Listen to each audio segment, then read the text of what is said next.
Welcome, college basketball fans, to the Full Court Press Podcast with LT and Sammy D. This is the podcast that brings you legendary stories from college basketball's golden era and dives in deep with a current analysis of today's game. Get ready for the most energetic and entertaining college basketball podcast around. Let's get it.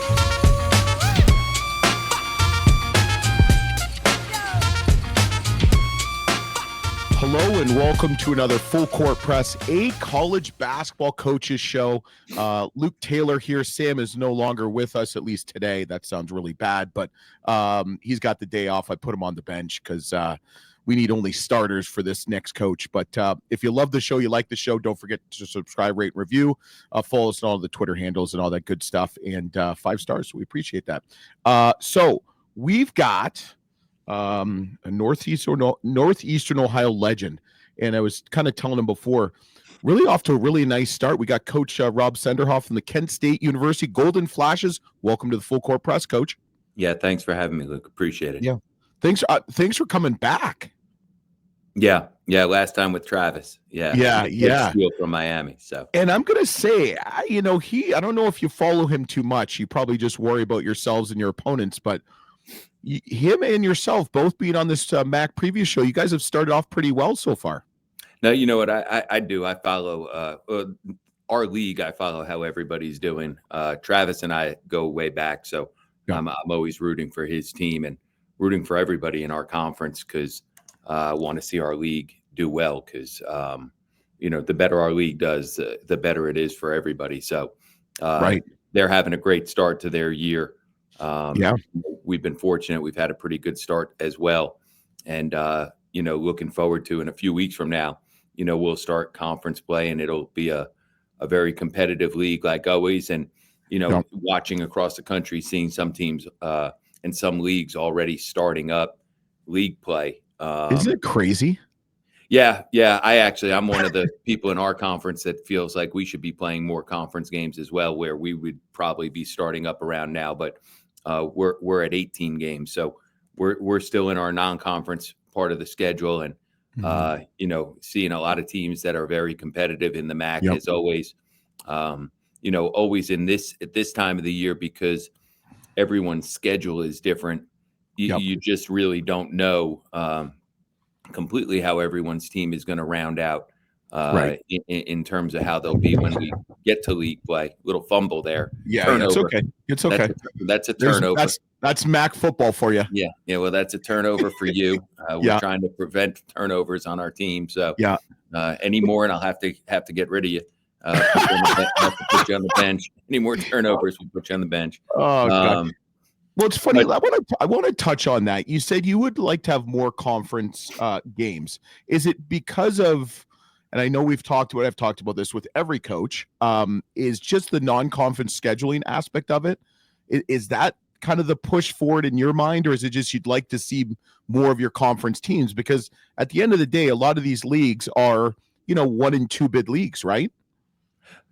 Well, for us, our league, the reason there's, I guess, a couple reasons. One being because we have 12 teams in our league and we only take 8 of them to the conference tournament.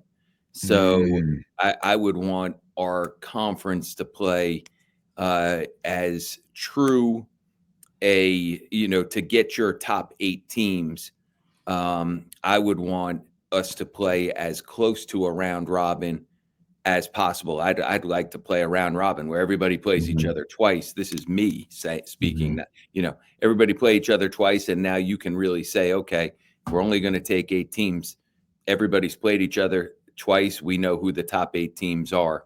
And if not that, at least as close to that as possible, so that who you play is not, and where you play them is not as important, because we're only taking 8 out of 12 teams to the league tournament. And then 2, because it is difficult for a number of our teams. We have the games, like right now on Friday, we're playing Portland in a home and home. So next year I have to fly out to Portland to return that game. just the cost of that travel, and why am I playing them as opposed to, I don't know who I play once, but in Miami of Ohio, I think we only play them once this year based upon randomness of schedule. Why don't I play Miami of Ohio twice? That's an easy trip. So cost, familiarity with your fan base, and the purpose of making the regular season, not that it's incredibly meaningful to win a regular season championship, but the two sides of it, the top of the league winning it, you want it to be the team that won it because they beat everybody that everybody else played. And B, if you're 7th, 8th, or 9th, I don't want to get in or not get in to the conference tournament because of who I played or where I played that school. That's my opinion. It's not shared by the league. So the league we play 18 league games.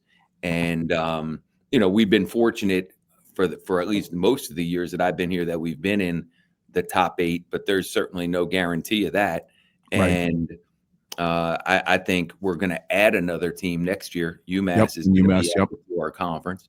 So now if we're only taking 8 out of 13 teams in the league to have such an unbalanced schedule, I just don't think that's fair to the schools. But no, and I mean, I think also to the student athletes, right? I mean, you play all year, you don't make your conference tournament, which means you're not going to make a postseason tournament. I don't know. I don't know. That's why. And I think all of our coaches would like to see everybody make the conference tournament because that is what March Madness is, and that's the argument a lot of people make for not expanding the NCAA tournament. They say everyone has a chance to make the NCAA tournament. Not true. Conference tournament. Not true. Well, but that's not true. League, right? It's not true because not everybody makes the conference tournament. But again, all we can do as coaches is try to coach right? Team the best we can. Those are decisions that are not made by us and or me, right? Yeah. So we just try to do the best we can with our group. But you asked me the question that's certainly my answer to it. Right. And it also makes sense. And I mean, as a fan perspective, as a purist of basketball, I know about the Portland Pilots. They're I think 9th of the WCC. But what a lot of people don't understand is they've already played OU, so you kind of have a measuring stick per se lately, and they took Oregon to overtime. Yeah. But they're 3-5. So, but I guess what I'm saying is, as a fan, would I rather watch Coach Steele's Red Hawks? I know them as the Redskins back in the day, obviously. Or would I watch Portland? And I would probably tell you, as someone living in Ohio and I don't really have a connection in my Ohio, except for my brother-in-law going to school. I'm more likely to maybe go to that game than Portland. So in essence, the school and the conference is making more money. Right. Yeah, I think so. I tend to agree with you too. I think that, and again, we play Friday night at home, and it's our last home game of the semester with our students here. And obviously we've had a good start, so I'm hoping we'll have a great crowd. But if that Friday night was our league opener against Miami of Ohio, who's also having a really good start to the year, be rocking. I would think that it would be, on a Friday night, I think it would be a great crowd. And, there's a lot of leagues that are doing that. There's a lot of leagues. The one of the arguments against adding more league games is once you get into your league, your net or whatever those things are is sort of, you can't go up, you can't go down. For every win, there's a loss, right? So, the reason the Big Ten has added games and et cetera, is because now they're playing each other. And once they get in league, you're sort of locked. We're gonna keep playing net, high net games, and that helps our league. Right. But at the end of the day, the Mid-American Conference is more than likely a one-bid league. 99 out of 100 times, or 25 out of the last 25 times we've been a one-bid league. let's get the best. Let's find out who the best team is during the regular season. Absolutely. Let's find out who the top 8 teams are, if that's all we're taking. Right. Let's play each other twice. Let's get, Miami of Ohio in here and us down there. Let's play a balanced schedule. Yep. And then go from there. You got me on a soapbox, so you gave me the opportunity. No, I didn't bring it up. You brought it up. I did. I'm just answering your question as honestly as I can, because that's my opinion on it. And I do love the fact that, to play Portland, they're in the West Coast Conference. Those are different styles. Those are great opportunities. Like when we went up to Lethbridge, it was an awesome experience. It wasn't a great place for us to play. Well, but it's awesome funny because everybody talks about Feast Week, right? They talk about the Maui Classic in Florida. How did you break it to the guys that you're going to the friggin' coldest part of Canada for a couple of days? We did not leave the hotel outside of playing in those games. And you know what the messed up thing that was, and I didn't realize this when we're up there until we got up there. But, in Canada, they don't have ESPN. Oh, I'm Canadian, Coach. I'm Canadian, so I know how it works. Yeah, I didn't realize that. So, we weren't really watching a ton of Feast Week either, because usually you sit in the hotel and you get to watch all the games while you're not playing. Right. And we weren't able to do that either. So it was a lonely few days, but it was really good games, and I really give our players and all the players up there from all the teams, because every game was incredibly competitive from each team standpoint.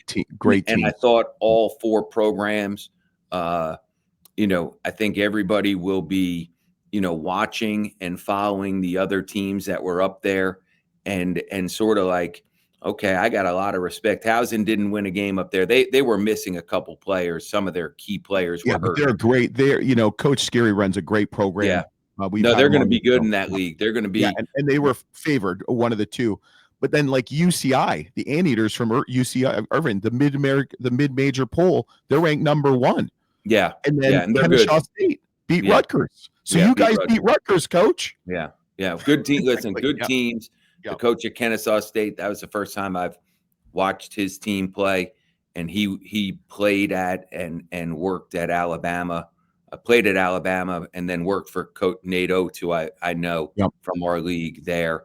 And he's doing an unbelievable job and has some really, really good players. And those kids, like those guys, competed as hard as anyone. And I can see how they beat Rutgers. Like that wasn't a fluke. Like they beat Rutgers because they outplayed Rutgers that day. And I bet if they played Rutgers 10 times at home, they're probably going to win 6 of those 10 games. Like they have some guys and their coach and their coaching staff coach them hard, and they went 1-2 up there. But that's a good team. Who again, I think the good league Conference USA. I thought that tournament was really, really good for us in terms of helping us learn to compete and knowing what a conference type game is going to be like when we get into the MAC. Yeah. Those were. I mean, I saw some of them, and one of the reasons we started the show is just because we love all college basketball, and that's when I saw the teams when that came out, I'm like, those are 4 really good teams, and those are going to be 3-4 really good games. So kudos to that. Hopefully you go back, but I have a feeling that you and your team is never going back to Lethbridge. Yeah, we'll find another place to play 3 good games. Yeah. But I would recommend it. Listen, I would for another school that says, hey, looking for an opportunity to play neutral site games. It was very well run, very, very well organized, and the people that ran the event did a good job. So, it was just cold. It was just It's like, are we supposed to go warm, Coach, like Puerto Rico, Caymans? But hey, listen. So you've played Auburn. You're going to be playing Alabama. Did you get a discount for going to Alabama twice, the state of Alabama? Right. Like, was there like tourism money or something? 2 SEC schools on the same year. Last year, we went out to the West Coast. We played Oregon and St. Mary's on 2 separate trips. We'll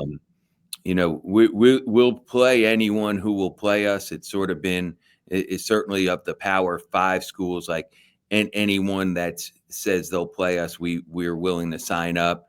And I'm appreciative that Coach Oates and Coach Pearl gave us the opportunity.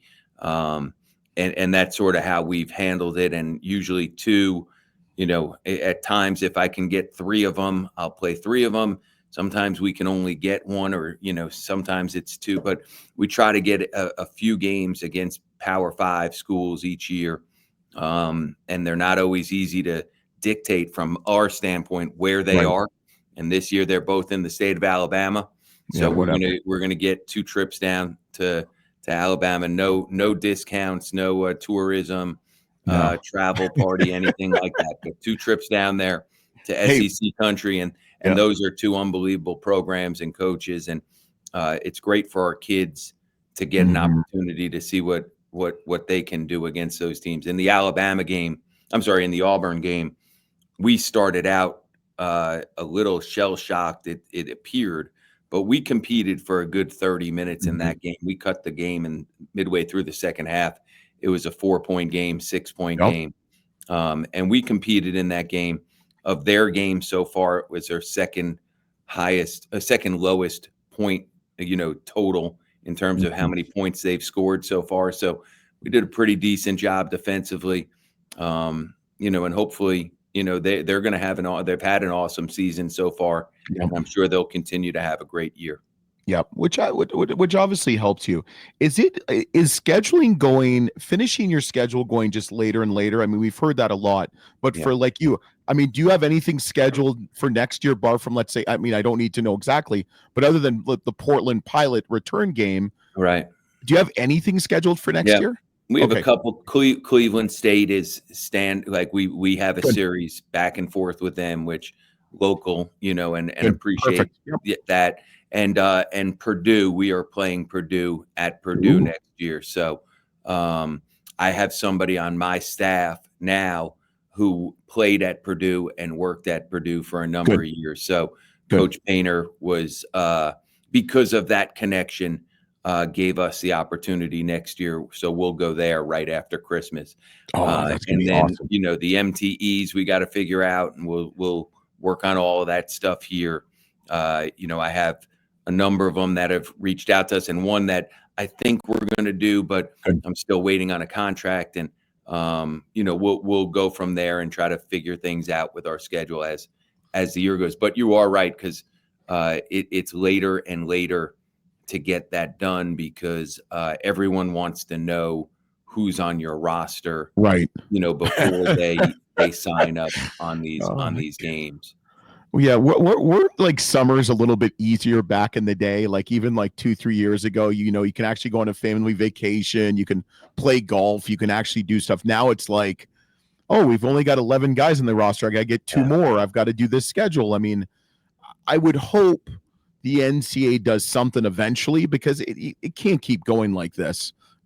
We just had Frank Martin on our College Basketball Weekly, and he kind of brought it up that, he's really fortunate some of the old guard are still sticking around and trying to figure out, the new climate of college basketball. Yeah, I'm sure there certainly needs to be some adjustments here with the schedule. And I think, the NABC and the NCAA are working towards trying to clean some of that up, because it certainly is a year-round job. And, for everybody's benefit, some time off is needed for our players, for coaches, for staffs, for families. Everyone needs some time of a break. This certainly isn't the time for that, but sometime in the summer for sure. Yeah. Right. Let's talk about your team a little bit. Von Cameron Davis. I mean, he's having a great year this year. Morgan Safford, you've got some really good players. Has there been any surprises this year for you?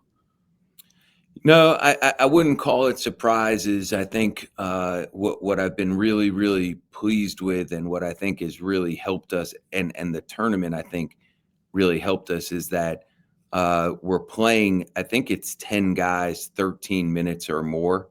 Yep. And we have, legitimate depth where the guys that are coming in a lot of those guys are now finishing games. I guess if there was a surprise, so to speak, and it's not a surprise to me, but over Right. the last couple games, Delrico Gillespie, who he missed more than half of last year, he had a meniscus tear in our Oregon game last December and missed the rest of the year.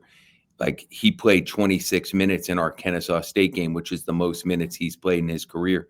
And he was gotten better and better each game as the years gone on.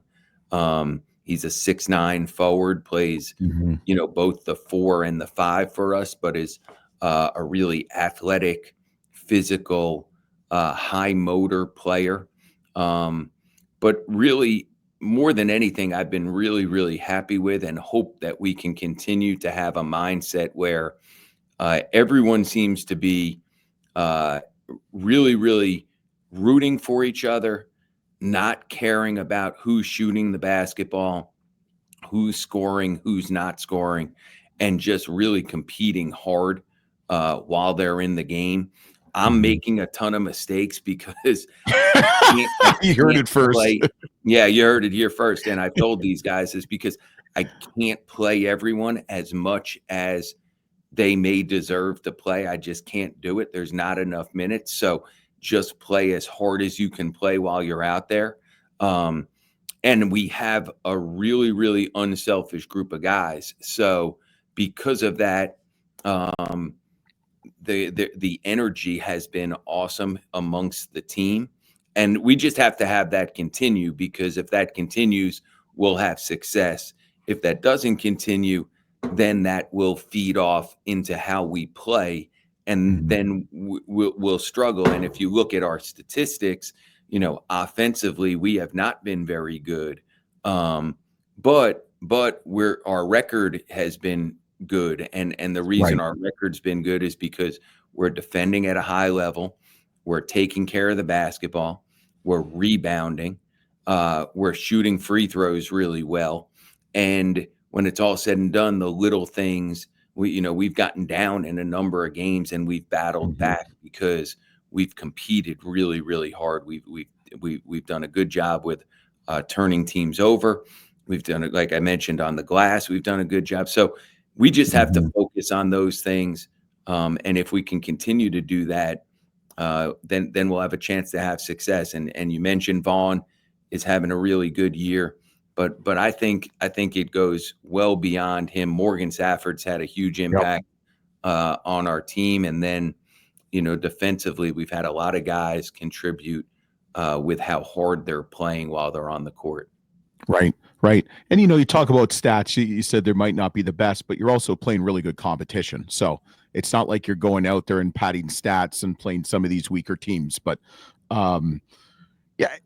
is there going to be a time in the season where you, like, maybe conference time, where you maybe tweak the minutes even more? Or are you going to just try to use this philosophy to just, if you're producing and you're contributing, I'll play as many guys as I can, as long as I can? Yeah, my hope would be, and again, injuries may have something to do with it, but my hope would be that we're going to continue to play 10 or 11 guys as the year wears on. I think that's the strength of our team is that, we can wear teams down. Right. Like I mentioned, the last 5 minutes of the Kennesaw State game, we were down and came back. The middle third of the Auburn game is where we came back from a big deficit and got back in the game. We were down big in our first game against Lafayette and came back. Even the Towson game, we stretched out the lead. It was a really tight game, and we stretched out the lead between the 8-minute mark and the 4-minute mark in the second half. And I think our depth had something to do with that. So that would be the plan. And again, I say that in a month from now, if we talk again, it might be different. Don't jinx it. Don't jinx it. But the hope would be that we can continue to play for each other the way we are, and continue to not care about these things, and try to just continue to maintain, the level of defensive competitiveness that we've been maintaining, and see if that can continue to help us have success as a team. Well, also the beautiful thing about it too, Coach, is if the 11th or 12th player off the bench, what I guess that's the 6th or 7th player off the bench, if they see that the 10th guy is getting somewhat meaningful minutes, they might push a little bit harder. They might realize like, hey, and also if that many guys are playing, it's only going to help practices because they know they're going to have to give maybe a little bit, maybe that little extra 5%. I mean, I know it's probably not the case, but you just have that thing. The more people play, the more opportunities I might get if I'm lower on the bench, right? Yeah, well, the guys that are right now, the guys that are coming off the bench in my mind, and I think on our roster's mind, I don't consider them bench guys, if that makes sense. Like Right. Yep. they're playing starter minutes almost every game. Like this last game, the guys off the bench played more minutes than the guys that started the game. So Yep. It's just the makeup of this team. And Awesome. again, some teams I've had are not that way. I've had some teams where it's like 7 or 8 guys play, Yep. and that's it. Yep. But this team, it's not that way. And Yep. I'm enjoying it. And I think they're enjoying playing on this team. I think everybody's really enjoying playing on this team. And again, individually, there may be a day or two, or maybe even in game or two, that a person might be frustrated or want to be in the game, which I understand. Right. That's a competitor in everyone. But there's a time or two in each game that I should put somebody in, or I've taken somebody out that maybe I shouldn't have. But we all make mistakes, we all do. And the only thing our players can control, this is something I was taught a long time ago, is their attitude and their effort. That's what they can control. They can control their attitude and their effort. Yep. And as long as they can control that, good things will happen for them. And right now we have 2 losses as I speak to you, and those 2 are the 2 undefeated teams. And we've played a good schedule. Yep. And our defensive numbers are really, really good. Our offensive numbers are not very good. We need to continue to get better there. All right. But I think we will, as long as we continue to share the ball and play with confidence. And we have some tough games ahead of us, and then we have the league, which is going to be really, really difficult.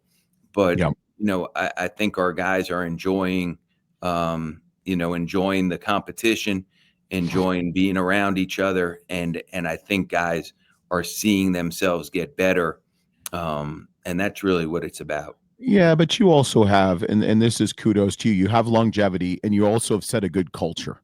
I mean, you have numerous players that are coaching with you or have or currently. I mean, you had guys coming back, and especially in today's college landscape and college basketball landscape. I mean, that's kudos to you and your staff. So, there's a compliment, Coach. I'm giving you a compliment. Yeah, I appreciate it. No, but it's nice to see. I mean, we've had other coaches, and it's like, I had to recruit 13 guys. Now, they're new coaches like a Chris Holtman, DePaul, he had to recruit. But you hear about other teams, like they had to get 10 and 11 new guys in the transfer portal. So, that says something that you have more, like you have guys coming back. But so we do this thing called the shot clock. You've done it before. It's going to be more related to Kent State. It's just going to be quick and easy. Sam usually does it, but I've got to do it. So just one word answers. If they go somewhere else, if you want to go in your soapbox, you can go in your soapbox. So one word to describe Kent State. Our program? Yeah, physical. I like that. Most memorable win. Your most memorable win as a coach. You know what? I'll say the first win that when my first game as a head coach was against Coach Huggins, who's a Hall of Fame coach at West Virginia, and I should have quit right after that game. Been undefeated playing West Virginia and have won that game and been done. So that was on 24 hours of sport of ESPN 24-hour marathon. Our first game as a head coach. Don't you? I miss those. Those. Awesome. The 24. They had it a couple. Didn't they have it before COVID? I don't know how long ago it's been stopped, but that was a lot of fun. And Coach Huggins was. They put the game was at 10 a.m. and he didn't have to do that, but he did it. No. And they didn't have a great crowd because it was in the morning, and we were able to win that game. My first game as a head coach. So Yeah, I'll say that was my most memorable win. I love it. I love it. Biggest recruiting win. Well, you know what? I'll say Sincere Carey, who came to Kent, and I got a phone call from his father, calling me right before we were getting ready to play a game here. It was during COVID, and it was basically saying that he just wants to come to Kent. He's leaving Duquesne. And would we be interested in him? He averaged like 13 or 14 points a game. He was all-conference player at Duquesne, and that he was just going to come to Kent, whether we wanted him on the team or not. So I'm going to say that's the biggest recruiting win I've ever had, because he was the player of the year and first-team all-conference player in his 2 years and helped. I didn't ask you easiest recruiting win. I said the biggest. Yeah, I'd say that would be the biggest and maybe the easiest.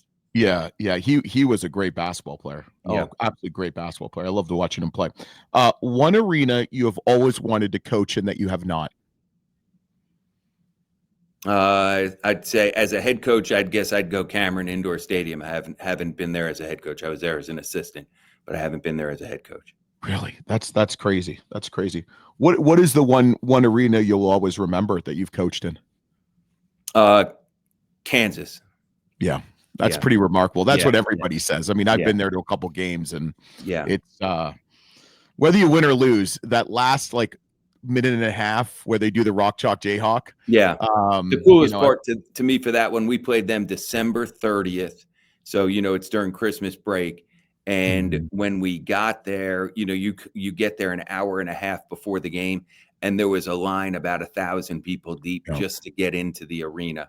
And it was like, okay, they're serious right there now. That they're waiting an hour outside 1,000 people just to get into the arena on a December 30th game. Without students there, it was sold out. Yeah, that was different. Yeah, it is different. I grew up a Kansas fan. My uncle and aunt lived in Lawrence. My uncle was head of the athletic board and a professor at KU. So, and then Sam grew up in Kansas City. So we know about KU basketball. It's different, but as a lot of things. Give me the song that best describes you. Who? What would your players say? How about that? What would your players? Well, I don't know what they would say, but I'm a big Pearl Jam fan. That's who I listen to. Nice. So that's my music genre, and that's my band. So I'm just going to go simple and just say Alive, because that's I like it. That's one I'll you can't go wrong with that one. No, you can't. No, you can't. So last question. So Hollywood is doing a movie about your life. What would the title be of the movie, and who would play you? I couldn't give you any of that stuff. You know what? These are tough. You're asking me stuff that I can't answer. The guy who I think I'd say would play me, and geez, man, I can't remember his name. People used to say I looked like, or he looked like, or I looked like him, I guess, from the Breakfast Club. It was a guy that put had the thing that was in his nose. I don't remember his name as an actor. I don't either. He's a nerdy guy from the Breakfast Club. So Andrew McCarthy, maybe. Andrew McCarthy, yeah. Was that him? I don't know. And I couldn't give you the title of a movie. All right. That's a tough. You're asking me tough questions. Does anybody give you a good answer for that one? Absolutely. Yeah. They're better at it than me. Some of them are just some of them are a little bit off the cuff, but some struggle. I mean, you have to really look at your soul to answer some of these questions. But hey, last minute of the show, I'm going to give you the podium. What can the Kent State faithful, fans, boosters, alumni expect the rest of the season from you guys? Or is there anything you want to kind of share with your fans and supporters? Yeah, just hope we'll see you in the Mac Center. Those that have been at the games, we haven't had a ton of home games yet. Friday will be our third home game. Hopefully they will continue to see a really competitive group that plays really, really hard, and people can be proud of our effort and our competitiveness on the court. A lot of good teams in the league, and it's going to be a really competitive season in our conference that I know our guys are really looking forward to. And can't wait to get after it. And I hope all the Kent State fans come to as many games as possible and cheer us on. Absolutely. Coach, you're going to stick with us for one more second so we can upload. But hey, thanks for listening. Thanks for watching. Check out Kent State, like Coach says. Always a good program, really fun. And then I can't wait for the MAC tournament to start. They give the best pretzels to the media. So thanks for watching. Thanks for listening. Don't forget to subscribe, rate, review. We'll be back next week on the Full Court Press, a college basketball coaches show.